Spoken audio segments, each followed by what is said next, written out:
आज आषाढ़ शुक्ल त्रयोदशी के दिन विशेष व्रत किया जाता है जिसे जया पार्वती व्रत अथवा विजया पार्वती व्रत के नाम से जाना जाता है।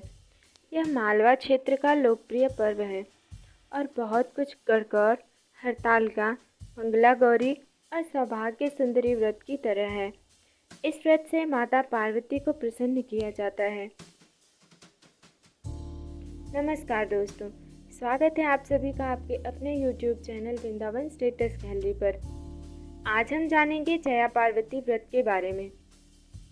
पौराणिक पुराणों के अनुसार यह व्रत स्त्रियों द्वारा किया जाता है।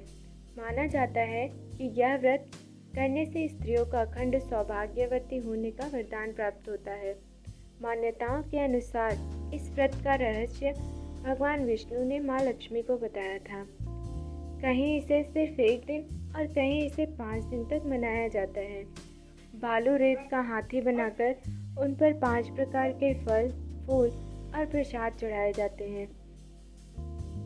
अब हम जानेंगे व्रत पूजन के बारे में। आषाढ़ शुक्ल त्रयोदशी के दिन ब्रह्म मुहूर्त में उठकर सभी कामों से निवृत्त होकर स्नान करें। तत्पश्चात व्रत का संकल्प करके माता पार्वती का स्मरण करें। घर के मंदिर में शिव पार्वती की मूर्ति या तस्वीर स्थापित करें।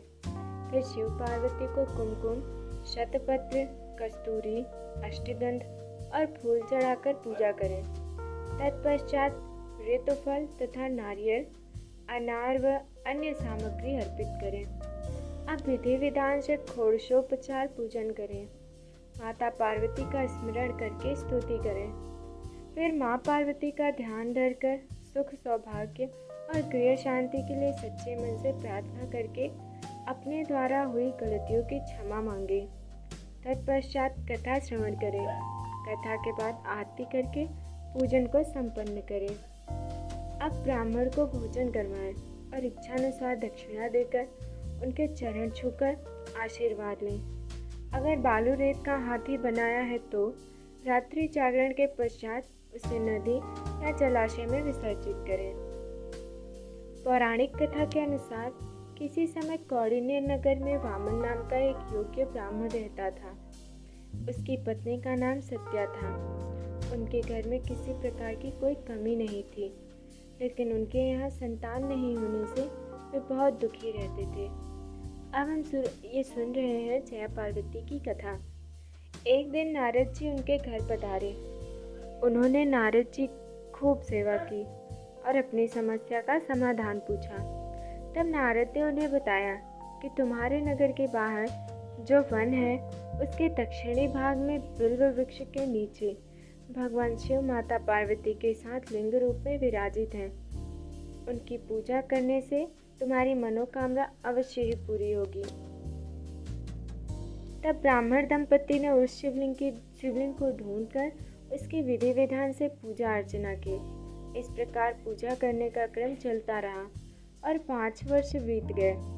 एक दिन जब वह ब्राह्मण पूजन के लिए फल तोड़कर ला रहा था, तभी उसे सांप ने काट लिया और वह वहीं जंगल में ही गिर गया। ब्राह्मण जब काफ़ी देर तक घर नहीं लौटा तो उसकी पत्नी उसे ढूंढने आई।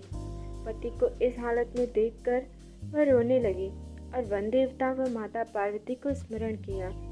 ब्राह्मणी की पुकार सुनकर वन देवता और माँ पार्वती चली आईं और ब्राह्मण के मुख में अमृत डाल दिया, जिससे ब्राह्मण उठ बैठा। तब ब्राह्मण दंपति ने माता पार्वती का पूजन किया। माता पार्वती ने उनकी पूजा से प्रसन्न होकर उन्हें वर मांगने के लिए कहा। तब दोनों ने संतान प्राप्ति की इच्छा व्यक्त की।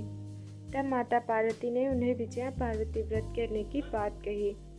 आषाढ़ शुक्ल त्रयोदशी के दिन उस ब्राह्मण दंपति ने विधि पूर्वक माता पार्वती का यह व्रत किया, जिससे उन्हें पुत्र की प्राप्ति हुई।